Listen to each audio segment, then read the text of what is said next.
Alright, let's be real. Brewing a sour beer can be a total nightmare. One batch is a transcendent, fruit-forward masterpiece, and the next tastes straight up like yogurt, or worse, has that lovely hint of baby vomit. No matter what you do, it feels like you're rolling the dice every time you break out a culture of lactobacillus. You've followed the steps, you've scoured the internet, but your results are still a chaotic mess. You're just tired of the inconsistency and you're sick of pouring your time, effort, and expensive ingredients right down the drain. So just stop. If you've ever had to dump a batch, this video is for you. In this episode of Quality Focus Pro Brewers, I'm going to show you how to finally take the chaos out of your sour beer brewing. I'll reveal how to make a beer that is clean, balanced, repeatable, and tastes absolutely phenomenal every single time. We're officially moving from guesswork to pro-level control. Let's get brewing. G'day brewers, my name is Hendo and I'm a pro brewer coach from the Rockstar Brewer Academy. I help home brewers and pro brewers all over the world implement the quality systems they need to brew amazing world-class beer. So for many brewers, from the garage to the commercial brewery, sour beer feels like the final frontier of frustration.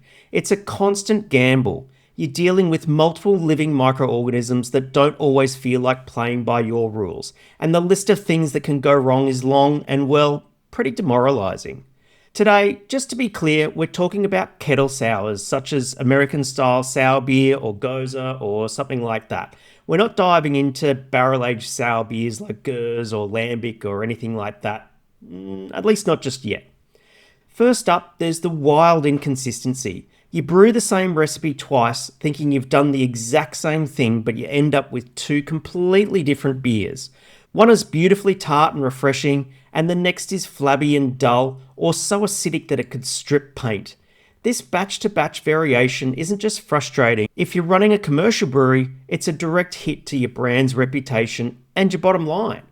Customers want consistency, and when your flagship sour tastes different every single time, well, they just lose trust. Then there's the dreaded fruit bomb problem. You add a gorgeous raspberry or passion fruit puree, dreaming of a vibrant tropical sour, but then the process wasn't managed correctly. You've accidentally created a geyser, or worse still, a bomb in a can. Overcarbonation from uncontrolled re-fermentation of fruit sugars is a massive issue. It leads to exploding cans, dangerous kegs, and a huge sticky mess. It's a genuine food safety hazard, and a product recall is just waiting to happen if you wind up doing this. And on the other end of the spectrum is the sad, flat sour. You pour the beer, and it just sits there, looking like a glass of flat, forgotten soda. The head retention is zero. This happens all the time because the very bacteria that create the acid can also produce enzymes that chew up the proteins that give you that nice, stable, beautiful foam. A beer that looks lifeless is immediately unappealing, no matter how good it might taste. And underlying all of this is the biggest fear of all: cross-contamination in your brewery. The anxiety that the wild bugs that you're using in your sour will escape and contaminate your clean beers is very, very real. Many breweries have completely separate sets of equipment: hoses, gaskets, clamps, even entire fermentation vessels just for their sour program. That's a massive expense. The risk of turning your flagship IPA into an unintentionally sour mess is the kind of thing that keeps brewers up at night. If you're treating every sour batch like it's a shot in the dark, you're not brewing, you're gambling. You're gambling with your time, your ingredients, and your reputation. So it's time to stop rolling the dice and start stacking the deck in your favour. Let's fix that. And by the way, I see the numbers. A ton of you watch these videos but haven't hit that subscribe button yet, which honestly is pretty wild to me. Do yourself a favour and click it now before we go deep into sour beer. It's the single best way to make sure that you don't miss out on the content that will make you a better brewer. So the first and most important step to mastering sour beer is a total shift in your mindset. You have to stop thinking of this as some kind of untamable black magic and start treating it for what it is: a controlled brewing science. The common perception is that your sour beer is this chaotic, mystical art where you just toss some bugs into some wort in your kettle, crush your fingers, and hope that in 48 hours you might have something drinkable. That's one way to do it, sure, but it's not the pathway to consistency. The pros, and the ones that are putting out world-class repeatable sours, aren't just getting lucky, they have a system. The secret isn't magic, it's process. It's about understanding and controlling the variables. Once you nail down a rock-solid repeatable process for your base beer, you earn your license to get creative. When that foundation is stable, you can go absolutely nuts with fruit additions, dry hopping, spices, whatever you can dream up. That wild beetroot sour, the mango habanero goes, or that pog juice smoothie sour you want to brew, they all start from a place of control. Think of it like this. A painter has to learn how to mix primary colours before they can create a masterpiece. A chef has to master knife skills and heat control before they can improvise a signature dish. And as a brewer, you need to master the science of acid production before you can consistently create stunning sour beers. So let's demystify this thing. We're going to replace hope with data, guesswork with measurement, and we're going to build a framework that gives you predictable results. Once you've got that, sour brewing becomes way less stressful and infinitely more fun. It becomes a playground for your creativity, all built on a foundation of solid science. Alright, so here's your playbook for repeatable killer sour beers. We'll break it down into 4 key areas: the foundation, the engine room, the control panel, and the finishing touches. So let's start with the foundation, which is your malt and your hops and your water. Before you even think about bacteria, you need to build the right canvas. Your base wort is everything. First up, your malt bill. For clean kettle sours, simple is best. A base of high quality Pilsner malt and a good chunk of wheat malt, probably somewhere around 30 to 50%, is the classic choice for a reason. The Pilsner malt gives you a clean, neutral background, and the wheat is your secret weapon. It provides starches and nutrients that Lactobacillus loves and dries the beer out to let the acids shine. And it's packed with proteins that help build a dense, stable foam later on. Stay away from crystal malts. That caramel sweetness is great in an amber ale, but in a sour beer, it can clash with the clean lactic acid character, and it can create a weird muddled flavour. We're going for crisp and refreshing, not sweet and sour. Next, your water chemistry. This is a pro-level step that a lot of brewers skip, but it's vital for getting the texture of your sourness right. You want to finish beer pH somewhere between about 3.2 to say 3.8. To help with that, pay attention to your calcium and sulfate.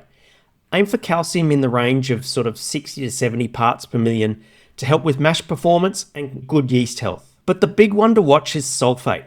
Keep your sulfates low. If you have too much sulfate, it makes the bitterness more pronounced and can create a harsh, almost grating finish, and when combined with high acidity, it's just not going to work out. We're not making a West Coast IPA here. We want a soft, pleasant sourness, not a sharp one. And let's talk about hops. This is where a lot of brewers get confused. Hops are the natural enemy of a lot of Lactobacillus strains. The alpha acids in hops literally stop your souring bacteria from growing and producing acid. For a kettle sour, this means you use little to no hops before you start the souring process. Your IBU target should be as close to 0 as you can possibly get it. So here in Australia, for instance, we have to have a beer that's at least 4 IBUs for tax purposes, otherwise the tax rate just goes sky high. Run your mash and lauter as normal, and optionally bring your wort to a quick boil and then cool it down to sanitize it. If you plan to hop your sour beer, the real hopping happens after the souring process is done. Once you've hit your target pH, you proceed with a normal boil. This boil kills the lactobacillus, which stops further souring and protects your cold side equipment. And it's your chance to add hops for aroma and flavour, usually keeping the bitterness super low, somewhere around the 5 to 7 mark. Now for the fun part, making your beer sour. Okay, so you've got a few different tools at your disposal, and the right one you use depends on your goal. Your workhorse is Lactobacillus plantarum. This is the most common strain for kettle souring for a reason. It's fast, it's clean, and it's predictable. When you hear people say clean lactic sourness, this is exactly what people are talking about. It produces almost pure lactic acid, giving you that bright lemony tartness without a lot of other funky flavours. It works best at warmer temperatures, around 38 degrees Celsius or 100 degrees Fahrenheit, and it really hates hops, which is why we keep the IBUs at or as near to 0 as possible during the souring phase. Inside the Rockstar Brewer Academy, we do something really cool. We show you how to run Lactobacillus plantarum on the cold side without the risk of cross-contamination, with full control of where your beer pH and TA will ultimately land. This saves you from tying up your brew house for that time you need to sour your wort. It's really, really cool. So if you don't want to use Lactobacillus plantarum, you've got its funkier cousin, Lactobacillus brevis, at your disposal. Now, brevis is a bit more of a wild card. It can be slower to sour, but often creates a more flavor complex profile with hints of stone fruit or even a little light funk. It's also a little more hop tolerant than plantarum though, so you still want to keep those IBUs way down.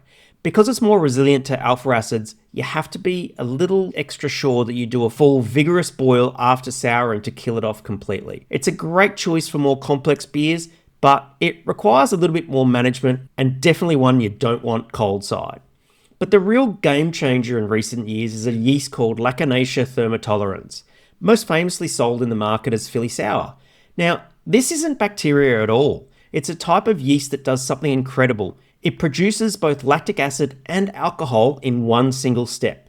This completely changes the game. You pitch it just like any other yeast and it sours the wort while it ferments it into beer. This completely eliminates the entire kettle souring step in the first place, so it saves you a full day of production, and most importantly, it completely removes the risk of bacterial cross-contamination in your brewery.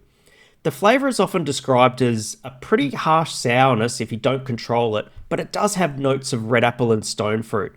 For brewers who are terrified of cross-contamination, Philly Sour is an absolute gift. Alright, so this is it. This is the absolute core of the control it like a pro promise. Your single most important tool is a pH meter. A good quality, calibrated pH meter isn't optional when you're brewing sour beers, it's essential. This is your window into what's happening. After you cooled your wort sample and before you pitch your lacto, take a baseline pH reading. Then, as the bacteria gets to work, you take readings every few hours. You're literally watching the pH drop from its starting point, usually around low fives, down to your target. For most kettle sours, 3.4 to 3.7 is a great aim. The second your pH meter hits that number, you know it's time to boil and stop the souring process cold. A pH meter removes all the guesswork. No more tasting it until it seems sour. You get the precise, repeatable data. Now, if you want to go to the next level when it comes to sour beers, like I'm talking the real pro level, you need to understand the difference between pH and titratable acidity, or TA. This is the secret weapon when it comes to sour beers. pH measures the intensity of the acid because it's a logarithmic scale that measures hydronium ions. Titratable acidity, on the other hand, measures the total quantity of acid in grams per litre. Why does this matter? Because TA correlates much more closely to how we perceive the sourness.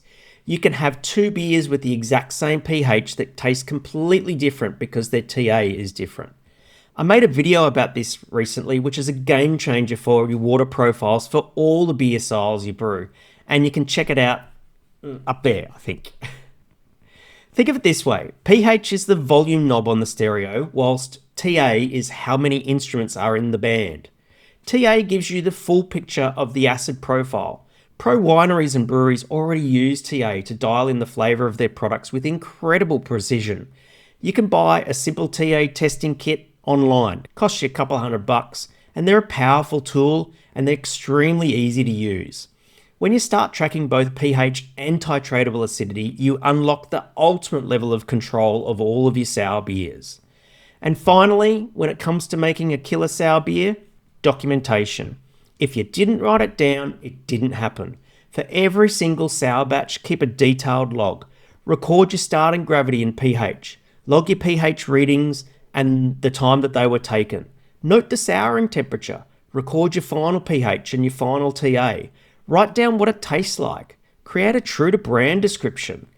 This data is pure gold. It's the blueprint that lets you make that killer sour beer over and over again. All right, so you've nailed the souring. Now it's time to get the beer to finish just right. Fruit is where so many brewers get into trouble. Here's the number one rule.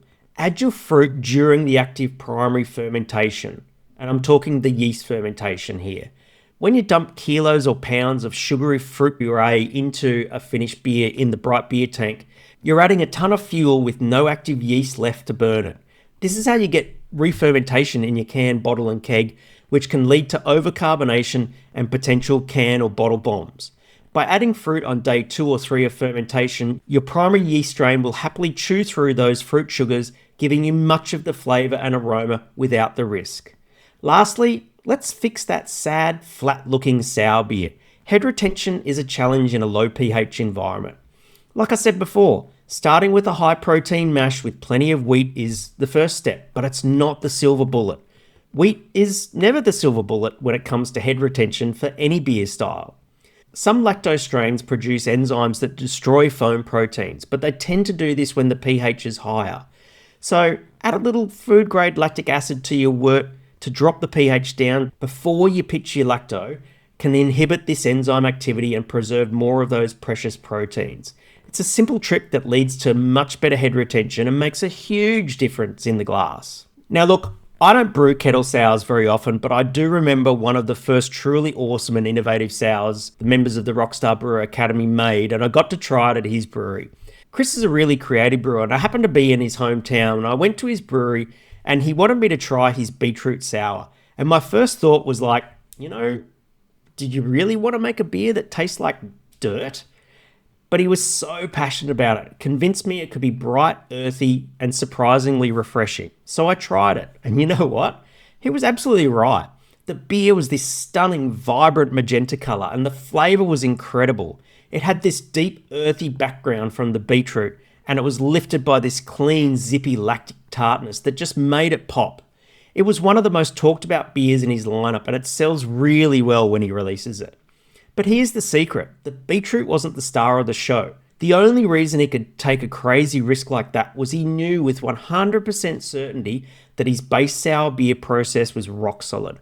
He had it all documented. He knew his microbe, he nailed his target pH and TA every time, and he had a base beer that was absolutely flawless. That solid, repeatable process gave him the freedom to be an artist. When you get the science right, you can throw almost anything at it, and that's the power of control. It all boils down to building a system.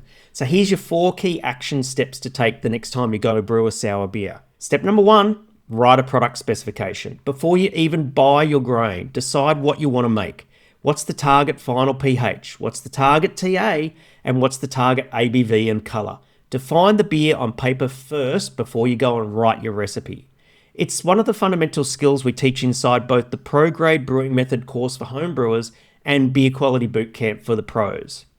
The next step is pick one souring method and master it.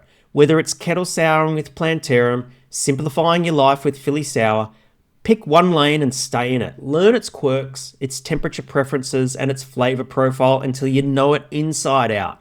Don't jump between methods and don't jump between 5 different microorganisms. Master one. And step 3 is control your acidity. Get a pH meter and use it religiously. Log your pH drop over time. Seriously consider getting a TA kit and burette to dial in the perceived sourness. And step 4, document everything. Create a batch log and be meticulous. Record every temperature, time, measurement, and addition. Your memory will fail you, but your notes won't. That log is your single most valuable asset for making great beer every time. Sour beer doesn't have to be a chaotic, anxiety-inducing mess. It's not black magic, it's a process. And if you want to dive deep into the process I use, the Rockstar Beer Quality System is a great place to start, so make sure you go check out this video next. Thanks heaps for watching this episode of Quality Focus Pro Brewers, and I'll catch you in the next one. Cheers.